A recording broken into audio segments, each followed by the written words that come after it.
오늘 말씀은 여호와 이레라는 제목으로 창세기 22장 7절에서 14절까지 말씀을 살펴보도록 하겠습니다. 7절에서 14절까지 우리가 교대로 읽도록 하겠습니다. 이삭이 그 아버지 아브라함에게 말하여 이르되 내 아버지야 하니 그가 이르되 내 아들아 내가 여기 있노라. 이삭이 이르되 불과 나무는 있거니와 번제할 어린 양은 어디 있나이까?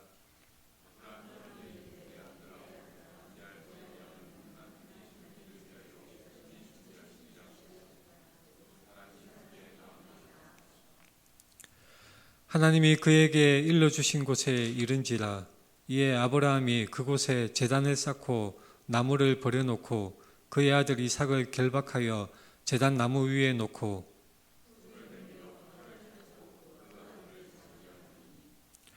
여호와의 사자가 하늘에서부터 그를 불러 이르시되 아브라함아 아브라함아 하시는지라. 아브라함이 이르되 내가 여기 있나이다 하매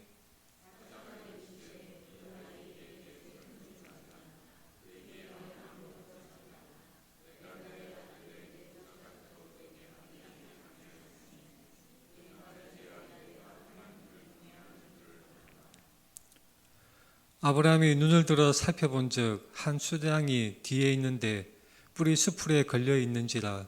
아브라함이 가서 그 순양을 가져다가 아들을 대신하여 번제로 드렸더라. 같이 읽겠습니다.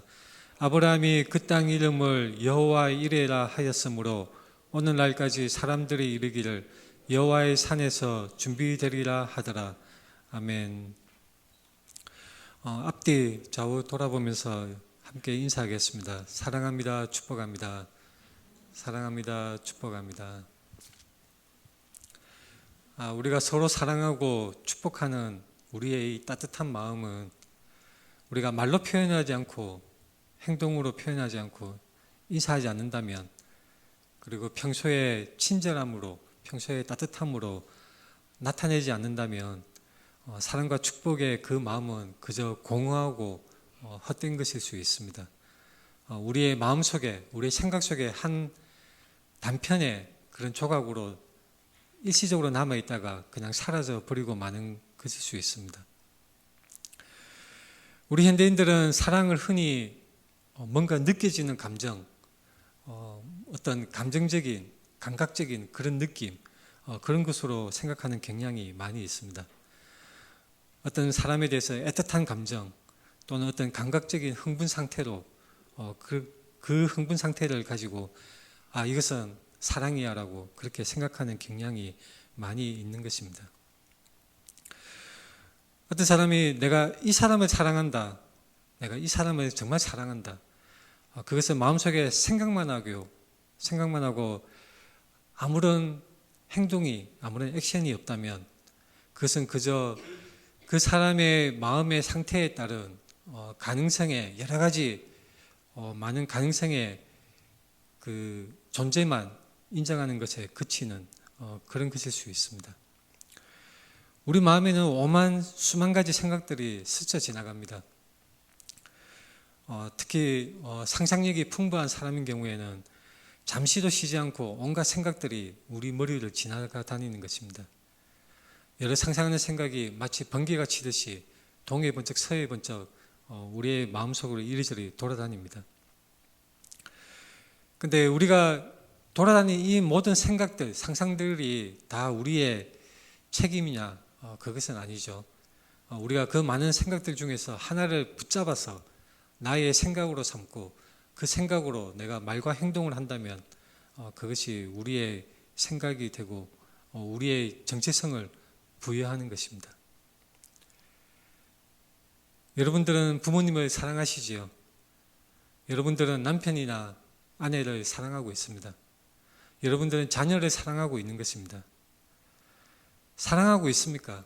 그냥 느낌이나 잠깐 동안의 생각이 아니라 정말로 사랑하십니까? 부모님을 사랑하십니까? 그러면 전화를 드리십시오. 바로 전화를 드리시고 인사를 건네시고 여러분들의 삶의 이야기를 나누십시오. 아내를 사랑하십니까? 남편을 사랑하십니까? 따뜻한 말로 일상의 그 정겨움으로 표현하고 사랑해 주십시오. 말로 표현하고 행동하고 나타내지 않는 사랑, 그저 마음속에 품고 있고 생각만으로 가지고 있는 사랑, 그것은 그저 사랑으로 나타날 수 있는 가능성만 있을 뿐이지 사랑이 아닐 수 있습니다. 허공 중에 사라져버릴 수많은 생각 중에 하나일 수 있는 것일 뿐입니다. 아무런 역사성, 실제적인 실제성이 없는 허상에 불과한 그런 생각일 뿐일 수 있습니다. 내가 이 사람을 사랑한다. 내가 우리 어머니를 사랑한다. 우리 아버지를 사랑한다. 생각과 느낌만으로 상상 속에서만, 마음 속에서만 사랑한다고 생각하고 잊어버린다면 그것은 헛된 것입니다. 반드시 최소한 말로 표현하고 또한 말로 끝나는 것이 아니라 행동으로, 이상의 친절함으로, 액션으로 반드시 나타내어야 하는 것입니다. 오늘 본문의 이야기는 너무나도 유명하고 잘 알려진 이야기입니다. 우리가 흔히 성경 말씀을 읽을 때에 우리가 잘 아는 이야기, 너무나 익숙하고 친숙한 이야기를 읽을 때에 때로는 그것의 진정한 우리에게 말씀하시는 그 참된 중심 주제를 우리가 캐치하지 못하고 타성에 젖어서 그냥 흘려버리는 그런 경우가 많이 있습니다. 오늘 본문은 굉장히 유명한 이야기여서 기독교를 믿지 않고 성경을 믿지 않는 사람들마저 많은 사람들이 알고 있는 이야기입니다. 아브라함과 아들 이삭의 사건, 아브라함이 그 아들 이삭을 제물로 바치려고 했던 사건, 굉장히 유명하고 많은 사람들이 알고 있습니다. 게임을 좋아하고 많이 하는 분들은 이 게임을 알고 있을 수도 있습니다. 아이작의 번제라는 게임입니다. 몇 년 전에 유행했던 게임인데 플래시 기반의 한 인디 개발사, 조그만 개발사의 개발자가 플래시 기반으로 제작하여서 여러 가지 뜻하지 않은 흥행을 했던 아주 유명한 게임입니다. 자, 이 게임의 내용이 뭐였냐면 게임의 내용이 좀 쇼킹합니다. 19금 게임인데 기독교에 미친 엄마가 종교에 미쳐서 어느 날 갑자기 자기 아들을 죽이려고 합니다. 그래서 그 자기 자신을 죽이려고 하는 것을 피해서 도망다니면서 그 아이가 어느 상자 속에 숨어 들어가서 숨는데 그 속에서 이제 자신의 상상 속에서 적을 무찌르고 자기 엄마의 위협을 피해 다니면서 탈출한다는, 적을 무찌른다는 그런 내용의 게임입니다. 단순히 총알 쏘고 피하는 슈팅 게임인데 몇 년 전에 히트한 게임이죠. 이 게임 이름이 아이작의 번제라고 번역이 되어 있습니다. 아이작의 번제. 근데 이 원래 제목은 The Binding of Isaac, 우리말로 번역하자면 이삭의 결박이라는 내용입니다. 이삭의 결박. 그래서 이 게임 내용은 굉장히 유래 깊은 명칭입니다.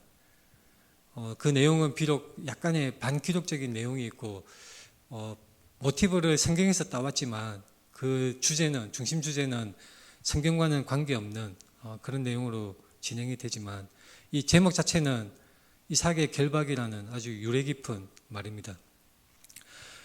바로 뭐냐면 유대인들이, 현대 유대인들이 그 정기적으로 읽는 성경이 있습니다. 그 모세오경 토라를 계속해서 읽는데 매년 새해가 되면 그 토라 중에 읽는 부분 중에 이삭의 결박이라는 제목으로 이야기를 읽는 부분이 있습니다.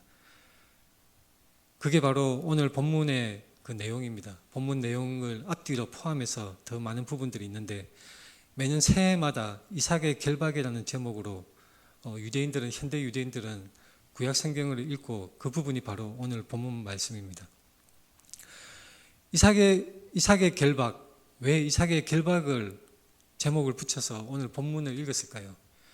아마도 유대인들은, 현대 유대인들은 오늘 본문 말씀 속에, 그 말씀 속에 흐르는 주제, 그 흐르는 주제 속에 아마도 자신들의 정체성을 이삭에 부여해서 그 이삭의 처지에 자신들의 그 입장을 투영을 해서 읽는 것 같습니다. 오늘 본문 이야기의 주제는 무엇일까요? 우리는 너무나 친숙하게 잘 알고 있는 이야기입니다. 아브라함이 이 하나님을 만나게 됐죠. 하나님이 찾아오셨습니다. 하나님을 찾아오셔서 우상 숭배의 집안에서 우상을 숭배하던 아브라함에게 하나님이 찾아오셔서 하나님이 그 자신이 어떤 분이신지를 알게 하시고 아브라함에게 믿게 하셨습니다. 그래서 아브라함이 이제 그 하나님의 약속을 듣게 됩니다. 네 씨로 말미암아 큰 민족을 이루게 하겠다. 그런 약속을 듣게 됩니다. 근데 아브라함과 사라가 나이가 그렇게 들어갈수록 도무지 아들이 생길 기미가 안 보이는 것입니다. 그래서 아브라함은 처음에 그 사라의 종을 통해서 아들을 낳아서 그 아들이 이제 대를 잇겠거니 그렇게 생각을 하게 됩니다. 하지만 하나님께서 결국은 그 이스마엘 그 사라의 종으로부터 낳은 자식을 쫓아내게 하시는 것이죠. 쫓아내고 나서 그 일 후에 이 본문의 배경이 나옵니다. 그 일 후에 하나님이 아브라함을 시험하시려고 아브라함을 부르셨습니다. 그때 뭐라고 하시냐면 내 아들 내 사랑하는 독자 이삭을 데리고 모리아 땅으로 가서 내가 내게 일러준 한 산 거기서 그를 번제로 드리라. 아브라함이 그 명령을 듣고 아침 일찍 일어납니다. 아침 일찍 일어나서 나귀의 안장을 치우고 두 종과 그의 아들 이삭을 데리고 번제에 쓸 나무를 쪼개서 바로 출발을 하는 것입니다. 그래서 3일 길을 가서 두 종들에게 여기서 우리가 돌아올 때까지 기다려라 그렇게 말을 하고 이삭만 데리고 산에 올라갑니다. 산에 올라가서 이제 제단을 버려놓고 나무를 쌓고 그 아들 이삭을 결박해서 제단 나무 위에 놓고 이제 제물로 그 아들을 잡으려고 죽이려고 칼을 들었을 때 여호와의 사자가 하늘에서부터 그를 불러서 아브라함아 아브라함아 부르셔서 그것을 막았죠. 그 여호와의 사자가 말하기를 그 아이에게 내 손을 대지 말라. 그에게 아무 일도 하지 말라. 네가 네 아들 독자까지도 내게 아끼지 아니하였으니 내가 이제야 네가 하나님을 경외하는 줄 아노라. 그때 아브라함이 눈을 들어서 살펴봤더니 수양이 뒤에 수풀에 걸려 있는 것을 발견하게 됩니다. 그래서 그 순양을 가져다가 자기 아들 이삭을 대신해서 번제로 드렸습니다. 그때 그 땅 이름을 아브라함은 여호와 이레, 바로 하나님이 준비하신다는 뜻입니다. 여호와 이레. 그래서 오늘날까지 사람들이 이르기를 여호와의 산에서 준비되리라 그렇게 말해왔다고 합니다. 그 다음에 여호와의 사자가 하늘에서부터 두 번째 아들 아브라함을 불러서 그 일찍이 아브라함에게 약속하셨던 그 복을 더 구체적으로 또한 분명하게 다시 재확인을 시켜줍니다. 네가 이같이 행하여 네 아들 네 독자도 아끼지 아니하였은즉 내게 큰 복을 주고 내 씨가 크게 번성하여 하늘의 별과 같고 바닷가의 모래와 같게 하리니 내 씨가 그 대적의 성문을 차지하리라. 또 네 씨로 말미암아 천하 만민이 복을 받으리니 이는 네가 나의 말을 준행하였습니다. 자, 이것은 너무나 유명한 아브라함과 이삭의 그 제물 사건입니다. 아브라함이 하나님의 명령을 듣고 그 아들을 제물로 바치려고 했을 때에 여호와의 사자가 그것을 막고 네가 비로소 너의 믿음을 알겠다 그렇게 말씀하시면서 복을 재확인시켜 주신 것입니다. 그런데 이것은 사실 믿지 않는 사람에게는 좀처럼 이해하기 어려운 그런 이야기입니다. 하나님은 뭔가 이해할 수 없는 행동을 하는 분으로 그렇게 비춰지는 것입니다. 그리고 그 하나님을 믿고 따르는 사람들도 이 사람들은 이 하나님을 믿는 이 사람들은 상식적으로 이해할 수 없는 행동을 하는 사람들이야. 그런 이미지로 비춰지는 것이 세상에서 흔한 기독교의 모습입니다. 세상에서 이해하는 아브라함의 이삭 제물 사건은 좀처럼 상식적이지 않고 뭔가 좀 깨름칙한, 뭔가 좀 소위 말하는 기괴한 그런 이야기로 느껴지는 그런 이야기입니다. 이것은 왜 그러냐? 바로 성경을 바르게 이해하지 못하고 성경을 겉으로만 읽을 때에, 그냥 한 이야기로만 읽을 때에 그렇게 이상하고 잘못 이해하는 일이 벌어지는 것입니다. 기독교인 중에도 이 이야기를 읽고 이런 생각을 하는 사람들이 있습니다. 내가 기독교를 믿지만 너무 빠지지는 않아야겠다. 극도로 기독교에 빠지면 이런 이상하고 괴상한 행동을 할 수가 있는 거 아닌가. 그리고 왠지 하나님이 무서워. 하나님께 가까이 나아가고 더욱더 하나님을 열심히 믿으면 뭔가 내가 감당하지 못할 그런 엄청난 시련을 나에게 주실 것 같아. 그런 생각을 하는 교인들도 가끔씩 있습니다. 우리가 이 이야기를, 오늘 본문 말씀의 이 이야기를 종교에 극단적으로 미치고 빠져서 자식마저 죽이려는 정신 이상 또는 종교 망상에 빠진 사람, 그런 한 사람으로 아브라함을 생각하고 그런 아브라함의 행동으로 이해하는 그런 사람들과 같이 우리가 이해해야 할까요? 만약 그렇다면 성경을 바르게 이해하고 있지 못한 것입니다. 하나님은 아브라함의 믿음을 시험하셨습니다. 아브라함의 믿음을 시험하셨습니다. 하나님이 왜 시험하실까요? 하나님은 말 그대로 사람의 마음속 깊은 곳까지, 사람의 가장 근본적인 마음의 동기 하나하나까지도 다 아시고 모르는 것이 하나도 없으신 하나님이신데, 전지전능하신 하나님이신데 왜 아브라함의 믿음을 시험을 하실까요? 왜 하나님은 아브라함에게 그런 엄청난 시련을 주셨을까요? 한번 곰곰이 생각해 보시기 바랍니다. 오늘 본문 이야기의 주제가 무엇일까요? 왜 오늘 본문 말씀이 우리에게 이 이야기를 들려주어서 믿지 않는 사람들은 엉뚱한 오해가 되게 하고, 또한 우리 믿는 사람들마저 종교에 빠지면 안 된다, 종교 망상증에 빠지면 안 돼야겠다, 그런 생각을 하기도 하는, 이런 피상적으로 생각할 때에 그런 오류에 빠질 수 있는 이 이야기가 오늘날 우리에게 말씀하는 내용은 무엇일까요? 이야기의 주인공은 누구입니까? 아브라함입니까? 이삭입니까? 이 이야기를 듣는 사람은, 그 이야기의 청자, 이야기를 듣는 사람은 자신을 누구의 동일시해서 이야기를 들을까요? 현대의 유대인들은 제가 말씀드렸다시피 아마도 대부분 이삭의 입장에 자기들을 대입시켜서 이해하는 경향이 있습니다. 아브라함을 주인공으로 생각하고 자기 자신을 이삭과 동일시하는 그런 경향이 현대 유대인들, 유대교의 그런 모습 중에 나타나 있습니다. 아마도 이것은 분명한 것은 이것입니다. 아브라함이 만약에 하나님의 성품을 몰랐다면, 아브라함이 하나님의 능력을 몰랐다면, 하나님의 하나님 되심, 하나님의 그 성품과 그 품성을, 하나님의 능력과 지혜를 몰랐다면, 제대로 알지 못했다면 이것은 통과할 수 없는 시험이었을 것입니다. 아브라함이 하나님의 성품을 몰랐다면 더 힘들고 더 괴롭고 도저히 넘어가기 불가능한 그런 시험이었을 것입니다. 이 본문 이야기의 주제는 이것일까요? 온 힘을 다해서 하나님께 순종하고 그 믿음을 지키면 그 결과로서 하나님께서 축복을 주신다. 하나님은 자유롭게 누구든지 시험하실 수 있다. 하나님의 믿음과 순종을 우리에게 시험을 하실 수 있는 분이다.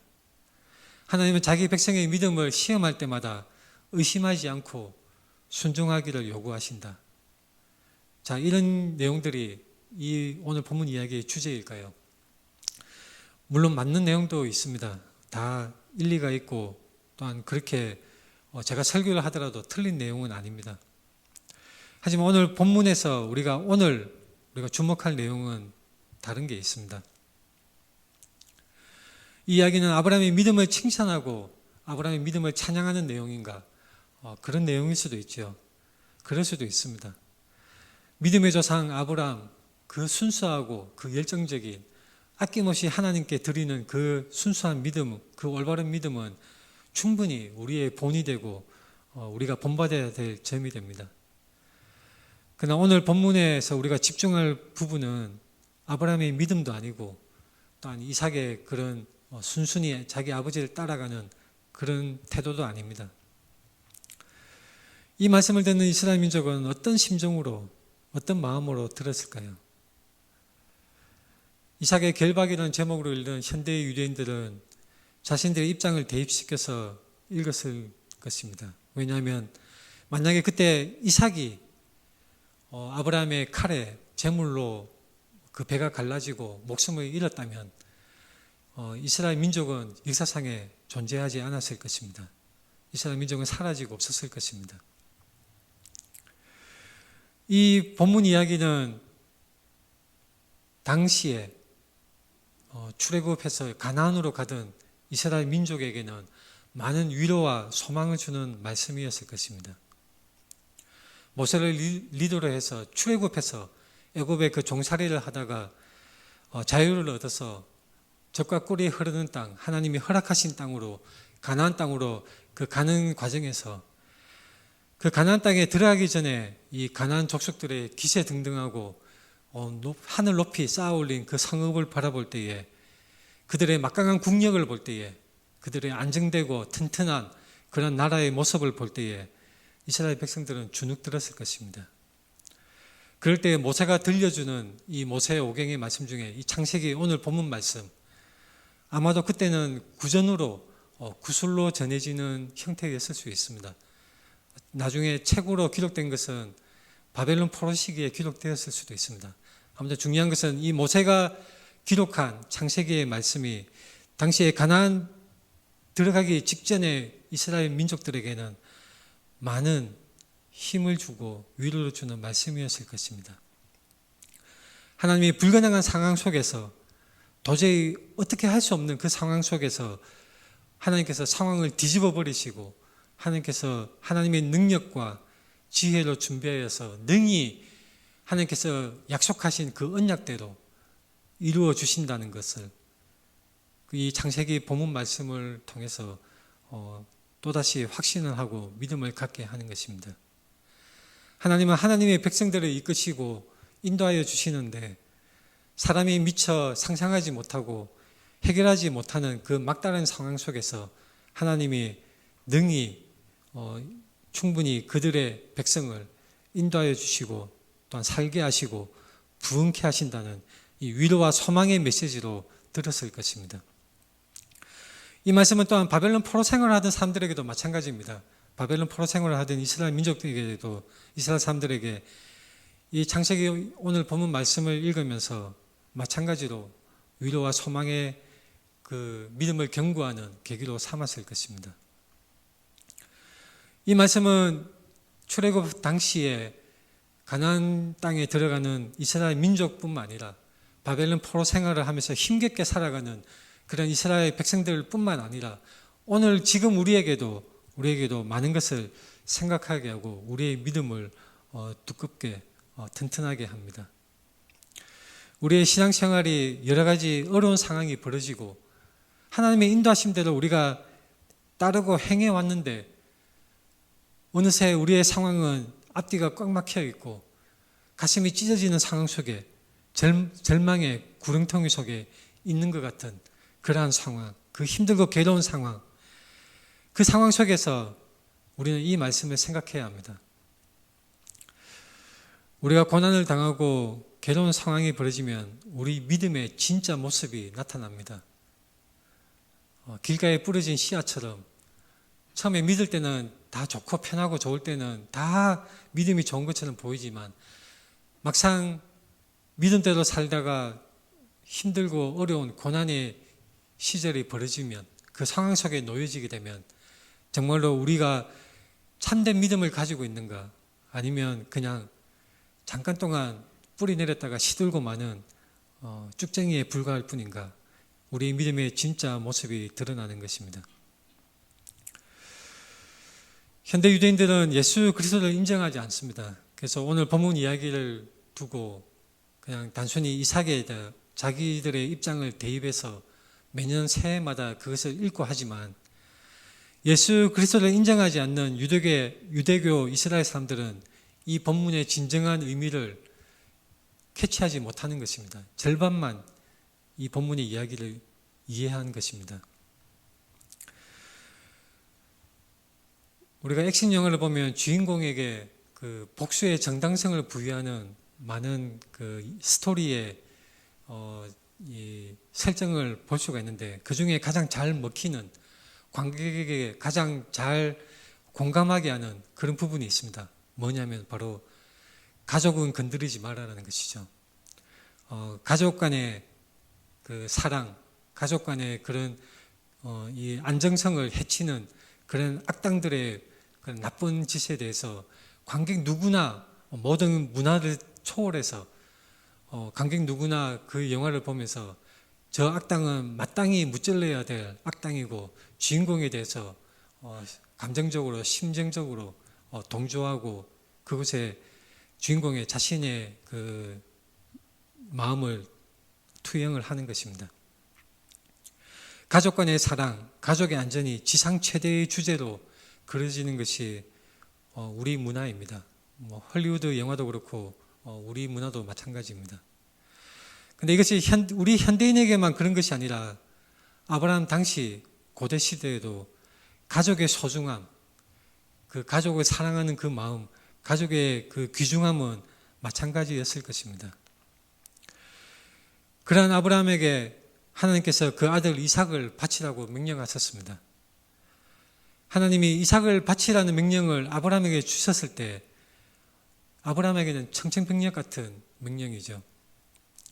일단 아브라함에게는 모순적인 명령으로 보였을 것입니다. 이 자신의 아들 이삭은 보통 아들이 아닙니다. 아이를 낳을 수 없는 아주 늙은 나이에 하나님의 언약에 따라서 하나님의 역사하심으로 하나님이 기적을 베푸심으로 낳은 귀한 아들입니다. 그러한 아들을 하나님이 제물로 바치라니 이게 말이 되는 명령인가? 당연히 생각이 들었을 것입니다. 아브라함은 결코 우유부단한 성격이 아닙니다. 그저 하나님이 명령하신 대로 말 잘 듣는 그런 사람이 아니라 아브라함은 아주 결단력이 있는 행동력이 있는 사람이었습니다. 그의 조카 롯이 잡혀갔을 때에 자신이 데리고 있던 사병들을 즉시 동원해서 직접 거느리고 찾아가서 전투를 벌이고 찾아오는 결단과 행동력이 있는 사람이었습니다. 이러한 아브라함이 하나님께 당연히 따지고 싶은 생각이 들지 않았겠습니까? 아브라함은 기도의 사람이죠. 하나님이 소돔과 고모라를 심판하시겠다고 했을 때에 아브라함은 그런가 보다 하고 그냥 듣고 넘긴 것이 아니라 아브라함은 그때 하나님께 기도했습니다. 만약에 소돔에 의인 50명이 있다면 50명이 있는데도 불구하고 하나님이 이 성을 멸하시겠습니까? 그래서 하나님께서 50명이 있다면 멸하지 않겠다라고 하시니까 아브라함은 계속해서 기도를 끈질기게 합니다. 45명, 40명, 30명, 20명, 결국 10명까지 줄이는 데까지 아브라함은 끈질기게 기도를 했던 것입니다. 10명까지 기도하고 그친 이유는 아마도 아브라함의 생각 속에 소돔처럼 큰 성에는 적어도 의인 10명은 있겠지 그런 생각을 했던 것 같습니다. 아브라함은 기도의 사람이었고 결단력이 있는 사람이었습니다. 그러한 아브라함이 하나님으로부터 자기 아들 이삭을 바치라는 명령을 들었을 때 때렸을 수도 있었죠. 기도를 끈질기게 하나님이 약속한 아들이 아닙니까? 하나님이 분명히 나에게 언약을 주시고 약속을 해주신 아들이 아닙니까? 내가 늙어서 사라의 종을 통해서 낳은 아들마저 이스마엘까지 내보내고 이삭에게 정통 아들로 이렇게 후계를 잇고자 했는데 하나님이 그렇게 제물로 바치라니 이것이 말이 되는 명령입니까? 그렇게 하나님 앞에서 따질 수도 있었습니다. 창세기 12장 1절 2절에 보면 너는 너의 고향과 친척과 아버지의 집을 떠나 내가 내게 보여줄 땅으로 가라. 내가 너로 큰 민족을 이루고 내게 복을 주어 내 이름을 창대하게 하리니 너는 복이 될지라. 분명하게 하나님은 이렇게 약속하셨습니다. 그런데 이제 그 하나님의 언약을 실현할 유일한 자신의 아들 이삭을 하나님은 제물로 바치라고 하는 것입니다. 아브라함의 마음은 결코 편안하지 않았을 것입니다. 성경을 가만히 보면 아브라함은 이 일을 두고 자기 아내 사라와 의논하지 않았습니다. 상의하지 않은 것은 아마도 잘한 것 같습니다. 왜냐하면 만약에 얘기를 했다면 사라는 땅바닥에 쓰러져 대성통곡을 하면서 난리를 쳤을 것이고 아브라함이 이삭을 데리고 가지 못하게 했을 가능성이 아주 커 보입니다. 아브라함은 하나님이 주신 자신의 아들 이삭, 하나님이 주신 아들이지만 이제 더 아들을 낳을 희망도 없는 앞이 캄캄한 그러한 명령이었지만 아브라함은 이삭을 제물로 드리기로 결단하고 행동에 옮겼습니다. 이 부분은 참 우리가 이해하기 어려운 결단의 부분입니다. 어떤 마음이 있었기에 하나님 앞에 그 아들을 바칠 결단을 내릴 수 있었을까? 히브리서 11장에서는 그 마음을 이렇게 설명을 합니다. 아브라함은 시험을 받을 때에 믿음으로 이삭을 드렸으니 그는 약속들을 받은 자로 돼 그 외아들을 드렸느니라. 그에게 이미 말씀하시기를 내 자손이라 칭할 자는 이삭으로 말미암으리라 하셨으니 그가 하나님이 능히 이삭을 죽은 자 가운데서 다시 살리실 줄로 생각한지라. 비유컨대 그를 죽은 자 가운데서 도로 받은 것이니라. 바로 아브라함은 그 마음속에 부활의 신앙, 하나님을 신뢰하는 자신의 아들이 제물로 죽을지라도 하나님께서 다시 살리실 것이라는 부활의 소망, 부활의 믿음이 있었던 것입니다. 그래서 아브라함은 하나님 앞에 믿음으로 결단할 수 있었고 이삭을 제물로 바치려고 행동에 옮겼던 것입니다. 아브라함은 그렇고 이삭은 어떨까요? 이삭은 성경을 가만히 보면 번제할 나무를 짊어지고 갔다고 합니다. 번제할 나무는 이 제물을 태울 정도의 나무는 양이 엄청나죠. 그래서 이 구절로 우리가 미로 짐작할 때 아브라함은 어린 나이가 아닙니다. 능히 번제의 그 제물을 태울 나무를 짊어지고 갈 정도로 건장하고 장성한 청년이었을 것으로 우리는 이해를 해야 합니다. 이 청년의 힘은 바로 늙은 자기 아버지 아브라함의 힘을 완전히 압도할 수 있죠. 훨씬 그 힘을 능가했을 것입니다. 그러나 놀랍게도 이삭은 아버지 아브라함의 뜻에 온전히 순종하는 모습을 보입니다. 자신을 제물로 바치려고 할 때에 그 결박을 그냥 순순히 당하는 그런 모습을 보이는 것입니다. 힘으로 아브라함의 그런 그 제물로 바치려는 행동에 얼마든지 제압할 수 있는 이삭이었습니다. 이삭은 자기 아버지의 뜻에 따라서 순순히 순종하고 온전히 순종을 했던 것입니다. 아브라함과 이삭의 이 제물 사건 이야기에서 우리가 무엇보다 주목해야 하는 표현이 있습니다. 우리가 현대 유대인들은 놓치고 마는 표현입니다. 그리스도를 모르는 사람들은 쉽게 알아채기 어려운 표현입니다. 우리가 주목해야 될 표현 바로 이것입니다. 내 사랑하는 아들, 내 사랑하는 아들. 창세기 22장 2절에 여호와께서 이르시되 내 아들 내 사랑하는 독자 이삭을 데리고 모레아 땅으로 가서 내가 내게 일러준 한 산 거기서 그를 번제로 드리라. 내 사랑하는 아들, 이 아브라함이 이삭을 얼마나 사랑하는지 그 사랑하는 마음을 콕 집어서 하나님이 이렇게 말씀하신 것입니다. 아브라함에게 괴로움을 다하려고 이렇게 말씀하신 것일까요? 아브라함에게 야, 네가 네 아들을 얼마나 사랑하는지 내가 잘 아니까 네 사랑하는 아들, 그 아들을 제물로 바쳐 이렇게 말씀하실 때에 아브라함의 마음을 더 아프게 하려고 그렇게 말씀하셨을까요? 그렇지 않습니다. 바로 이것은 하나님의 그 마음을 표현하기 위해서 이 아브라함을 사용을 하신 것입니다. 마태복음 3장 17절에 보면 예수께서 침례를 받으시고 곤물에서 올라오실새 하늘이 열리고 하나님의 성령이 비둘기같이 내려 자기 위에 임하심을 보시더니 하늘로부터 소리가 있어 말씀하시되 이는 내 사랑하는 아들이요 내 기뻐하는 자라 하시니라. 하나님은 자신의 아들을 사랑하는 마음, 바로 아브라함의 그 마음을 여기서 표현하고 계시는 것입니다. 마태복음 14장 5절에서도 마찬가지입니다. 말할 때 홀연히 빛난 구름이 그들을 덮으며 구름 속에서 소리가 나서 이르시되 이는 내 사랑하는 아들이요 내 기뻐하는 자니 너희는 그의 말을 들으라 하시는지라. 변화산상에서 바로 하늘에서 소리가 들리기를 이는 내 사랑하는 아들이라는 것입니다.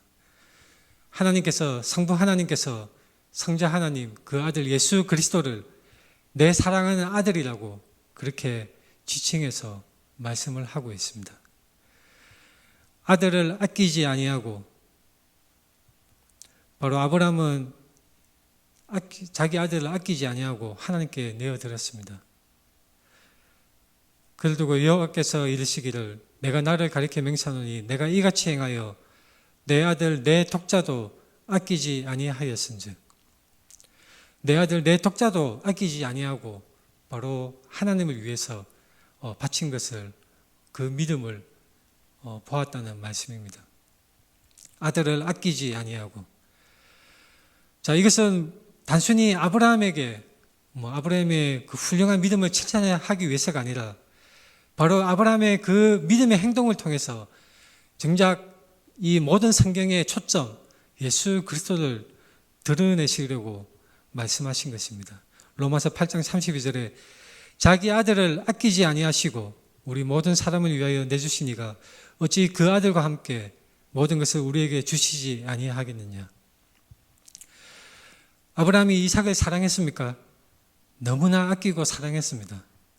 그러나 아브라함은 사랑하는 아들을 제물로 내놓았습니다. 아버지 하나님이 그 사랑하는 아들 예수 그리스도를 사랑했습니까? 하나님의 그 아브라함이 자신의 아들 이삭을 사랑하는 그 심정 이상으로 하나님은 예수 그리스도를 사랑하셨지만 우리를 대속하고 우리를 살리기 위해서 그의 아들 예수 그리스도를 제물로 내놓으신 것입니다. 하나님의 사랑이 예수 그리스도 하나님의 아들 독생자 예수 그리스도를 십자가에 죽으심으로, 우리를 위하여 죽으심으로 우리를 구원하시는 그 하나님의 절절하신 사랑, 그 사랑이 나타나는 것입니다. 자기 아들을 아끼지 아니하시고 우리 모든 사람을 위해서 내주신 하나님, 그 놀랍고 그 큰 은혜를 우리에게 주시는 우리 하나님, 우리는 그 메시지를 여기서 읽어내야 합니다.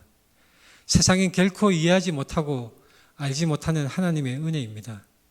이것은 세상 사람들이 흔히 말하는 것처럼 말이 안 되는 것입니다. 하나님의 은혜는 말이 안 되는 은혜입니다.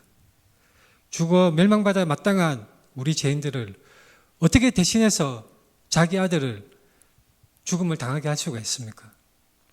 말이 안 되는 것이죠. 이해가 안 되는 것입니다.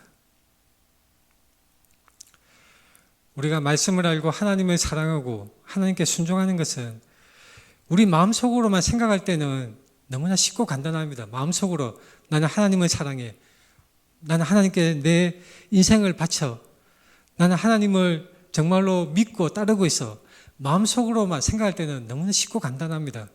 그러나 막상 우리 삶 속에, 우리의 인생 중에 그것을 적용하고 나타내려고 하면 차원이 다른 문제가 되는 것이죠. 우리 삶 속에 우리 믿음을 드러내고 나타내기에는 너무나 힘든 현실이 우리에게 다가오는 것입니다. 우리에게 믿음을 주신 하나님을 우리가 알고 믿지만, 마음속으로는 알고 마음속으로 생각한다고 하지만 막상 자신의 삶 속에 그 믿음을 나타내는 것은 차원이 다른 문제이고 전혀 다른 양상이 벌어질 수 있습니다. 생각으로만 사랑하는 것은 편하죠. 아주 간단합니다. 그러나 치매에 걸린 부모님을 보살펴드리고 매일마다 똥을 닦고 아침, 점심, 저녁마다 끼니를 챙겨드리고 보살펴드리는 것은 차원이 다른 문제인 것입니다. 그래서 마음속으로만 나는 부모님을 사랑해, 난 부모님을 잘 섬기고 있어, 마음속으로만 생각하다가 어느덧 부모님이 돌아가시고 나면 그 후회하는 마음에 제사를 지내본들 무슨 소용이 있습니까? 바로 지금 우리 삶 속에서 그 사랑이 표현되어야 합니다. 부모님에 대한 사랑, 우리 자녀에 대한 사랑, 우리 가족에 대한 사랑, 지금 현실 속에서, 지금 상황 속에서, 지금 바로 여기에서 표현이 되어야 합니다. 우리의 믿음도 우리 마음속에 있는 것이 아니라 바로 지금 우리의 삶 속에서 분명하게 말과 행동으로 나타나야 합니다. 표현해야 합니다. 앞뒤가 꽉 막힌 우리의 지금 상황 속에, 이 답답하고 어려운 이 상황 속에 하나님이 어떻게 역사하실 수 있을까요? 우리가 보기에는 불가능한 상황입니다. 믿음을 지키기도 우리가 보기에는 불가능합니다. 자식들은 하나같이 속을 썩이고 밤늦게 들어오고 말씀도 듣지 않고 부모의 권면도 듣지 않고 제대로 말씀대로 살자고 얘기를 해도 듣지 않고 우리 가족들도 속을 썩이고 부모님도 우리에게 마음의 아픔을 주고 우리가 삶 속에서 복음의 진리를 증거하고자 할 때에 우리가 불쌍한 사람들을 말씀대로 돕고자 할 때에 사랑을 실천하고자 할 때에 생각하지 못한 어려움이 닥치고 직장에서 사업장에서 심지어는 가족들에게도 업신여긴 당하고 조롱당하고 따돌림을 당하는 그러한 현실적인 어려움이 우리 눈앞에 있는 것입니다. 무엇보다 우리 자신의 부족함을 너무나 잘 알고 있습니다.